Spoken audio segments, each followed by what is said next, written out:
nama boo'ee hin beeknetti bira teettee hin boottu. Nama beelee hin beeknetti beelanii mattu. Nama rakkatee cabee hin beeknetti immoo cabina kee hin himtullee hin argisiiftullee. Nama cabee arge ta'uu keettu akkanatti yeroo ati miira kan kee to'achuu dadhabdu miira kan kee achi laalessi keessatti arga inni kun afaanuma ta'ee hafa.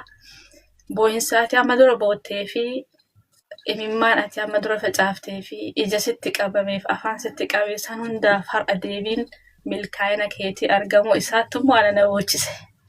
Dhugaa dubbachuuf maaliif namni nama ilmoota akka yoo nama sanii dhalan yoo dhungate itti gammadan. Ilmoo nama tokko dhalanii abbichi sun yoo dhungate itti gammadan. Nyaata wayii qopheessanii yoo nyaata keessan sirraa nyaatan nyaata keessanitti illee gammadda akka namni sun nyaate beete si jaalatamuu san beete. Imimmaan amma dura bootteef kareef gammachuu bootte kun deebii isaa har'atti argachuun kun anammoo kanaatti na bochise baga Rabbi si milkeesse jechuu barbaade hunduma keenyaafuu ta'u kallattiidhaan ka jalqabe si waan ta'eef. Inni biraa immoo obboleettii teena lolaa Rabbiin fayyaa haa deebisuu fi aafiyaa haa kennuu fi ummaan teeteenna numa hundatti dhukkubsate jechuu barbaada. Kabraa carraa bal'aa qabdanii carraa bal'aa keessatti mari'attanii carraan kun kenna hundaa ammallee ittuma fufaa namni of keessatti maraatee jira. Hin deema malee of keessatti maraatee ilmi namaa.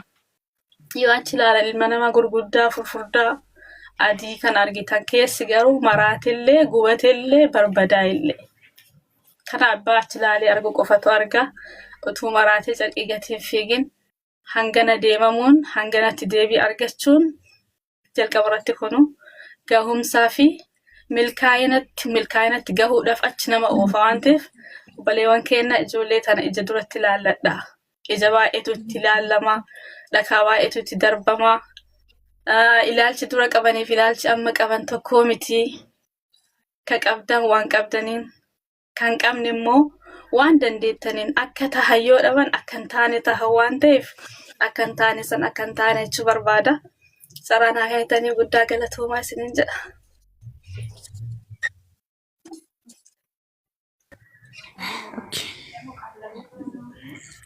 Asirratti immoo obboleewwan keenya namni nu jaallattanis nu kabajanis nuuf mararamtanis qalbii keessa ijoollee tana umrii kiyya faasoo dabalee fi nama jedhutu jira. Utuu ammoo toltee nyaata ofii nyaadhu fa'a kenneef fa'atu jira. Wallaahi koominti akkasii argee gaaf tokko jala taa'ee egzeesiin sagantaa geggeessitan namni akkas jette sun ati hedduu galatoomi. Bakki har'a anaallee gootan bakki har'a munaallee gootan har'a luulaadha godha. Bakka san bakka nuuf gochuuf yaaddan san jechuudha. Bakka yeroo nuti rakkanne osoo muna akkana godheefi jettee yaaddu san luulaa dabarsaa fi godhaafi. Wallahi rabbiin rakkoo akkana nutti hin fidini. Inshallah nutti hin dhuftu jedheeti yaada bi'iznillaahi ilkariim. Maaliif jennaan namni harkaan waa kennatu rabbiin balaa adda addaa sarraa dhiphisa. Namni imimmaan nurraa haquu barbaadan luulaarraa imimmaan haqa. Namni hamma feete wallahi dhugaa isiniif hin bufu. Dubartoota adda addaa namni jaallattan namni dubartoota gaggaarii jaallattan har'a wanni isin gootanii nu gammachiistan imimmaan luulaarraa haqa haadha sii rabbi sii haa fayyisu. Isiin har'a sadarkaa guddaarra dhaabbattee nu gargaaruu dandeetti. Akkuma isin argaa jirtan kana. Namni yaada isii ilaalee adeemsa isii ilaalee ofitti hammatee sadarkaa guddaarra gahuu dandeessi. Kanuma dhaammachuun fedha. Dhumarratti jechuudha inshallah.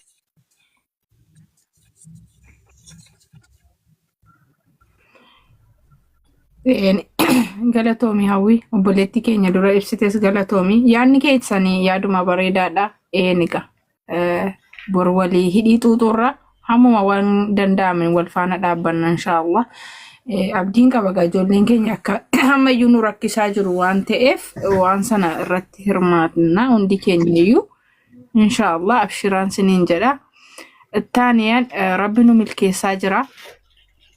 Ani har'a gammachuu keessan boo'e. Yaani nama akkasii faana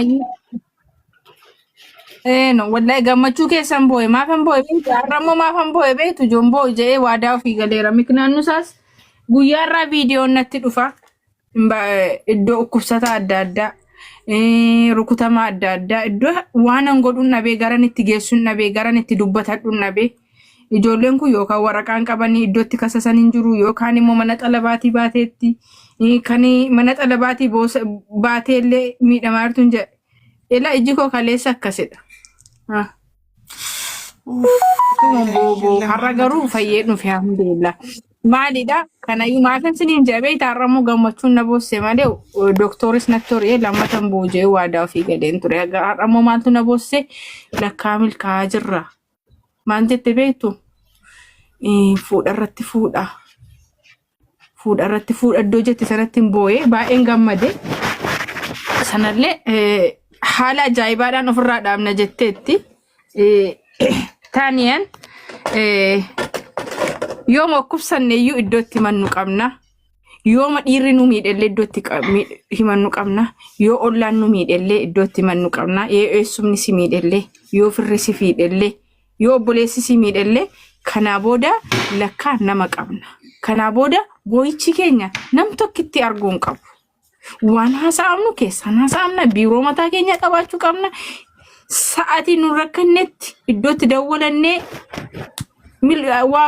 sagalee nu ta'an argachuu qabna. Sa'aatii nu miidhama keenya miidhamnetti iddootti dawwallee argannu qabaachuu qabna. Kalas kanaa booda eenyuyyuu koonfidensii godhatee nu miidhuu hin danda'u. Walaa abbaa mana, walaa mana keessa galtu, walaa fira, walaa ormaa. Birrii keenyaachuuf illee sumuun hin danda'u kanaa booda. Kanaafuu milkaa'inni kana caalu jira. Alhamdulillah. Wallahi kana caalu milkaa'inni jira akka kooti. Alhamdulillah. Maammadoo waan jedhu hoola feekiyya. Maammadoo kiyya biiroon banamte eeggadhu ta'e itti kassafna. Araarami daddafi lafee kiyya araarami. Isinillee oduu dubbaa jiran araarama. Amala qabaadha. Aree Maammadoo fuudharra gitee boolla seentu. Beeg jechuun amma gaa beeg nuun jedhamu. Beeg yenee lubbuu jechuun amma gaa. Beeg jechuun amma gaa. Khalaas nu cunqursuun hafeera kanaa booda. Nurratti janajjanuun hin jiru kanaa booda.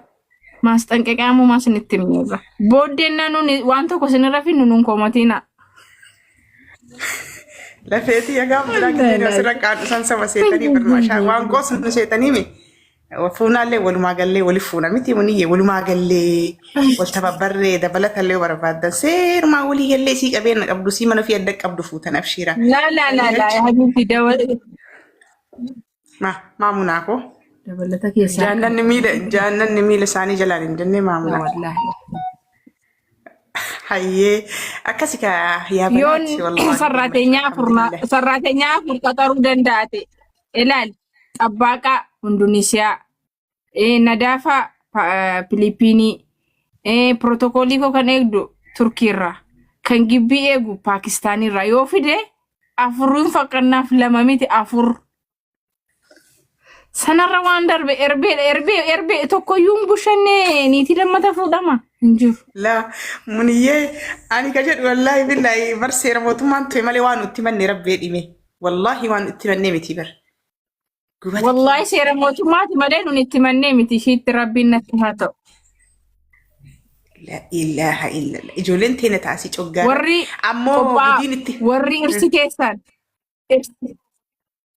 lulaatiyyaa hawwiitiyyaa wanta dabarfachuu barbaadu warra abbaa manaa isaanii niitii biraa fuudhee mana ishiitti gashate. Qophaa'e. Dubartoonni qophaa'a. Kana kokkee fuuneta keessaa ishii darbanna. Mee amma akkam goota? Waggaaf ji'a ja'a akka hidhaman iyyuu goona. Mee amma akkamitti goota yaa munaatiya tokkoffaa kun asittuu mana sadii dhabee taa'a. Tokkoffaanuu mana sadii dhabee taa'a. Wallaahi gisee isaa eeggateetu mana sadan sana akkamittiin dhabdan? Dhabame bakka. Akkamiin dhabde? Dhabame bakka waggaa 7 booda ifaajee waggaa 7 booda dhabame. Maammadoo gurgure. Ani hin beeku. Maqaa isaallee dhabu. Yaani wanti dhabame sun waan higgaawii bitte waan higgii hin qabne bitte kaartaa pilaanii hin qabne yoo ta'e okay. Maal jetta miina galchi jaarsi kiyya fotokoppii qullaa miidiyaa irra si dhaabanaan jedhe wallahi inni ilma namaati si haa dhaabume. Haadhaa wadis jaarsa taanaan dhugaa abbaa manaa dhugaa taanaan haadhaa wadis. Haati koomentii kanaa? La habiibti.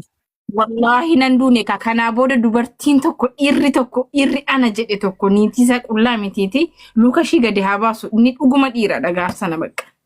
Ufumaa asirraa lafaa irra gaafsana. Akkasi.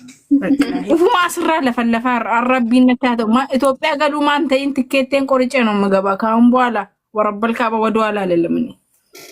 አላህ ብቻ ያበርታችሁ፣ ብርታቱን ብቻ ይስጣችሁ እና በፊት ላወራሽ dubartiin keenyas kanaa booda la jechuu bara maftii keessanitti maanani dhufu inni namni maftii keetti dhufu la jechuu bara no jechuu bara hin booyina booyicha bicha kanaa booda khalaas kanaa booda nuni ko biiroo mataa keenya hin qabaanna iddootti dhimma dubartoota akka sasannu qabna maal barbaaddu kana booda iddoonni jiru akkasti rarraasanii fuudhula iddoonni ciisutti qumxaadhaan yookaan paantiin ni ciiseen iddoonni ciisu mube surree amanni uffatutti hin eegamu kanaa booda.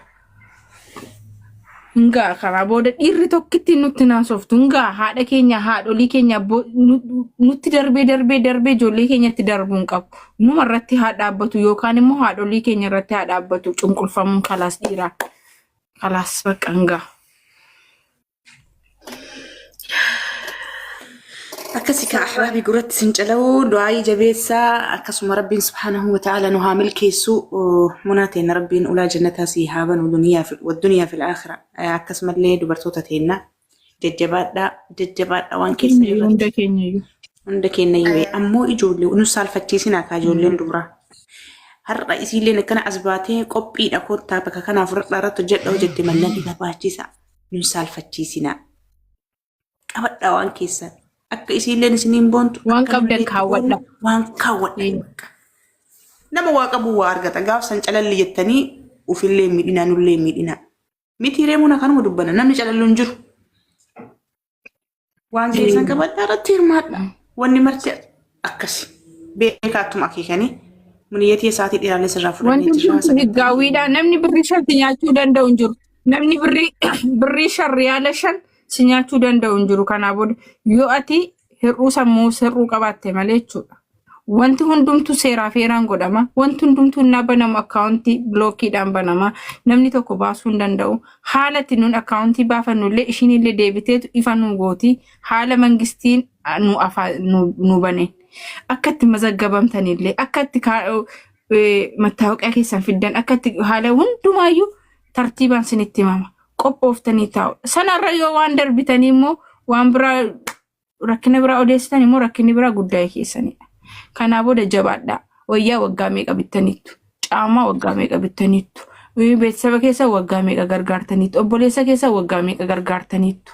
Haadha keessa waggaa meeqa? Abbaa keessa kaamammoo of ta'a. Ofiif jiraadhaa ammoo. Ofii maadiyaatii isa fuullatti si beesan haala kamiin gammadee maadiyaatiin gubaa keessaati amalee tafaxuroo kee miti. Siigalee miti buguriin fuullatti si yaadha cinqatii fi boo'icha kee gubaa keetidha.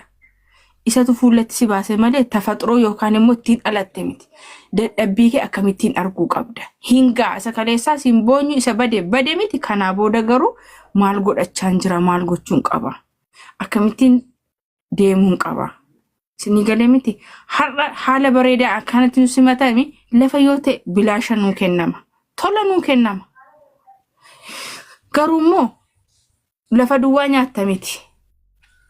Lafa fudhachuuf immoo waa qabannee dhiyaachuu qabna. Waan sana akkamittiin dhufanii deebi'aniitu obboleettiin keenya akkuma hamma nu ibsanitti deebisanii nu ibsu. Sun immoo waan ifa ta'eenidha. Siigalee miti. Kanaaf obboleessi keenya tokko